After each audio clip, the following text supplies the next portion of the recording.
On the 26th of March 2025, this year, a total of 121 case dockets that were under investigation were taken away from the task team as directed by a Deputy National Commissioner Crime Detection, a Lieutenant General Sibiya, who was acting on the instruction of the Minister of Police to disband the team. This was done without the authority of the National Commissioner, nor I, as a Provincial Commissioner, was never informed. These case dockets have since March been sitting at the head office ever since, without any investigation work done on them. 5 of these dockets had already instruction to arrest perpetrators, but nothing has been done because a Lieutenant General Sibiya, being instructed by the minister, or well, executing instruction of the minister, withdrew all these dockets and they are sitting in archive in his office in Pretoria. God knows why. Therefore, only a total of 112 dockets which are still in court, of which 54 of them are political related and others will include parallel ad hoc, as well as the dockets that are involving the incident at Fort Hare University, and 5 of them are traditional leadership, are still with the team at this present moment. In the year 2024, a request was received from Gauteng Organized Crime Investigating Unit to assist with the investigation to dismantle the organized crime syndicate that was operating in Gauteng, that was controlled in Gauteng but operating in the rest of the country and in neighboring countries. I, as a Provincial Commissioner, took a decision to deploy 10 members from this political killings task team to go and support this organized crime unit in Gauteng. I can tell South Africans that this decision was a cause for the disbandment letter of this team, because they overstepped their mandate of only focusing in KZN. They went to support Gauteng organized crime unit with the dismantling of a criminal syndicate. And I can confirm before the South Africans today that the investigation which these members were involved with in Gauteng has unmasked the syndicate. And this syndicate involves, amongst others, politicians who are currently serving in Parliament.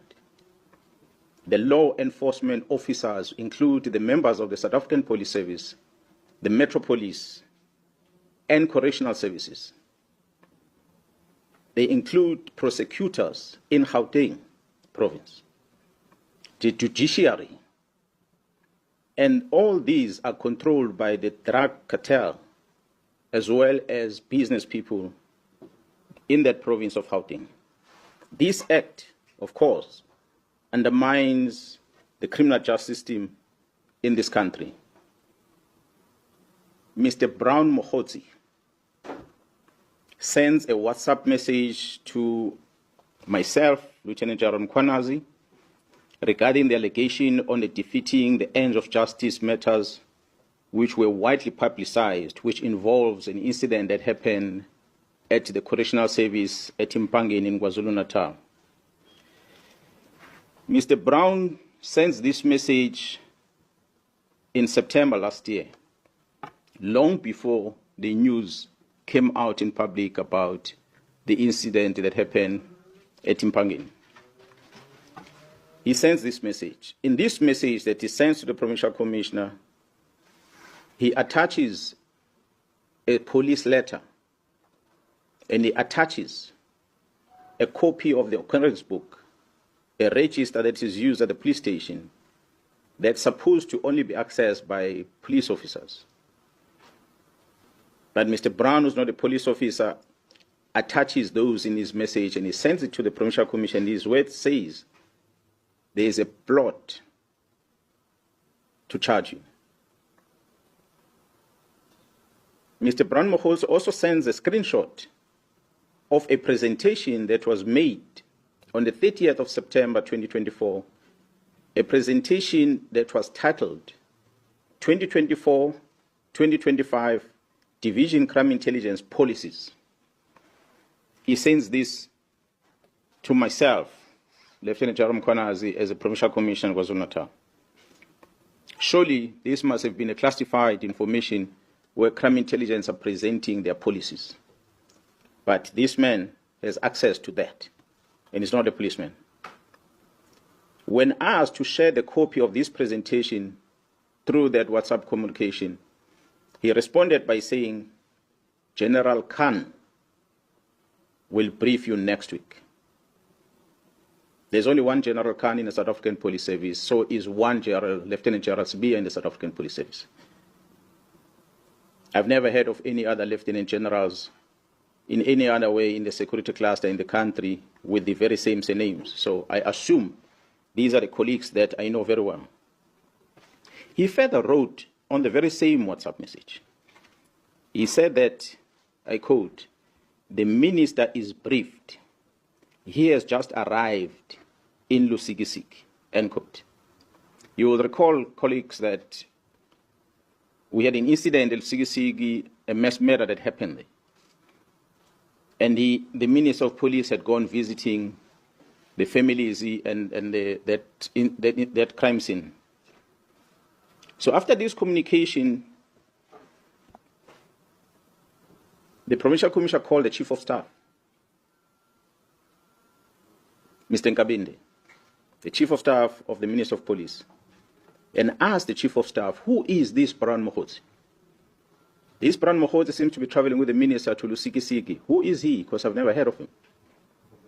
The response from the Chief of Staff was that Mr. Brown Mokhotsi is an associate of the Minister, but is not employed in a department.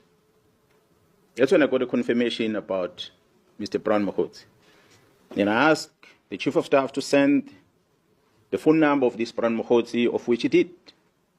It is that number that made me to confirm that indeed the person who's sending me WhatsApp messages is the same person that is called Brown Mokhotsi and is from Northwest. On the 5th of March 2025, the South African Police appeared before the Portfolio Committee in Parliament.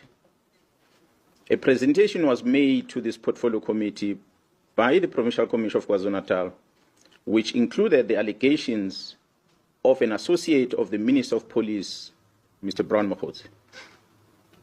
The Minister denied on record. Go and Google a visual presentation to the Portfolio Committee on the 5th of March this year, towards the end of that briefing, where the Minister of Police responded and he said he does not know this Mr. Brown Mokhotsi. He said that in Parliament. However, the Minister confirmed that he knows this Mr. Brown Mokhotsi during a telephone conversation that he had, which was posted on X under the handler at Load Care. This was on the 30th of March, where he confirmed that this was his comrade from Northwest. The conversation between the minister and that lady is available. You can go on X and find it on the 30th. If it has been removed from that account as we finish this briefing, I'll share that with you. The evidence has been found in the cell phone of Mr. Vusimus, also known as Cat Matlala, which shows the communication between Mr. Brown Mokhotsi and the Minister of Police, Mr. Senzo Mchunu. As I said, this was the beginning of the closure of the political task team. I've tried to outline some sequence of events.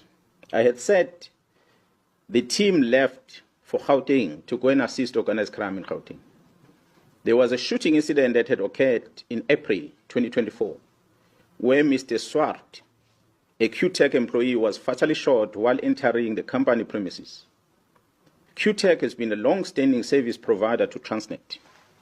Shortly after the incident, 3 suspects, including a warrant officer, a South African Police Service warrant officer, a detective Tau Pule, were arrested in Johannesburg. During the arrest, weapons that were used in this murder, which was an AK-47 and a pistol, along with cell phones, were confiscated. I must applaud the team in Gauteng who had effected this arrest before the arrival of the team in KZN.